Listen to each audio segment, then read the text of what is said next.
అంటే ఫిల్మ్ ఇండస్ట్రీలోకి మీరు కొత్తగా ఎంటర్ అయినప్పుడు జనరల్గా ఫ్రెషర్స్ని సీనియర్స్ కొంత చులకనగా చూడడం అనండి, కొత్తగా ఎంటర్ అయ్యారా అని అనుకోవడం అనండి, అది లేడీ అయినా విమెన్ జెంట్ అయినా ఎవరైనా సరే. అలాంటి టైంలో మీరు ఏమన్నా మిమ్మల్ని అలా తక్కువ చేసి మాట్లాడిన వాళ్ళు ఎవరైనా ఉన్నారా అప్పుడు? తక్కువ చేసి మాట్లాడడం ఉండదు అండి, it depends on the situation. It's situation. ఇప్పుడు ఒక 10 మంది తెలివైన వాళ్ళు అందరూ మాట్లాడుతున్నప్పుడు వాళ్ళు మాట్లాడే కాన్వర్జేషన్ మనం వెళ్ళాలి అంటే మన క్యాడర్ అడ్డొస్తుంది.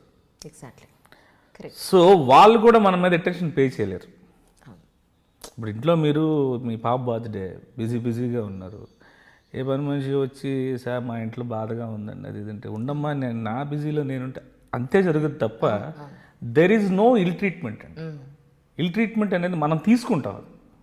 ఇప్పుడు మీ బిజీనెస్ని నేను ఇల్ ట్రీట్మెంట్ ఇక్కడ తీసుకుంటాను.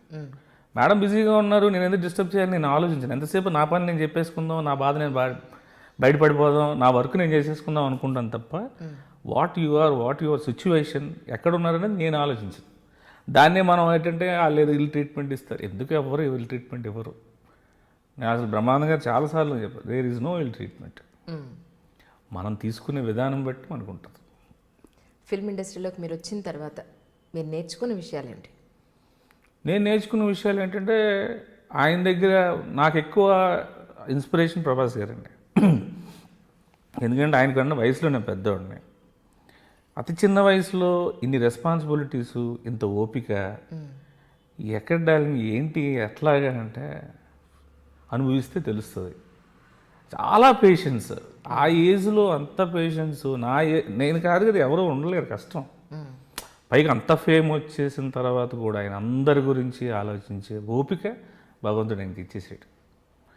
అందులో 10% ఉంటే I'm will be success like anything. అసలు ఉండలేము, మనకి చిరాకు ఉంటుంది, టెన్షన్స్ ఉంటాయి, అసలు అన్నింటిని పక్కన పెట్టి అలాగా ఒక బుద్ధుడి విగ్రహం లాగా ఓపికగా ఉంటాడు. లేకపోతే బాహుబలి 4 years చేయడం అంటే, నేను 10 days ఒక ఫైట్కి వెళ్ళాము మేము ఒక సినిమాకి, నరేష్ గారి సినిమాకి, మన సాంగి టెంపుల్లో ఫైట్. రోజు ఇక్కడి నుంచి ఆర్ఎఫ్సీకి వెళ్ళాలి రావాలి 10 daysకే నేను ఇలా అయిపోతే 4 years ఎలా ట్రావెల్ చేశాడు.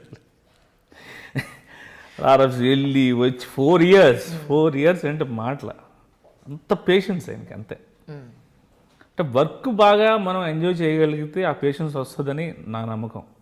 తనకి వర్క్ అంటే అంతది. అప్పుడు ఆయన దగ్గర నేర్చుకుంది ఏంటంటే, నాకు ఇప్పటికీ నేను నమ్మేది ఏంటంటే, నాకు పని ఉన్నంత కాలం ఐ విల్ సక్సెస్. డబ్బు ఉంటుంది పోతుంది, 24 hours మనకి పని ఉంది అంటే మనం సక్సెస్ అయినట్టే నా feeling. This is Prabhas Srinu. Subscribe I dream.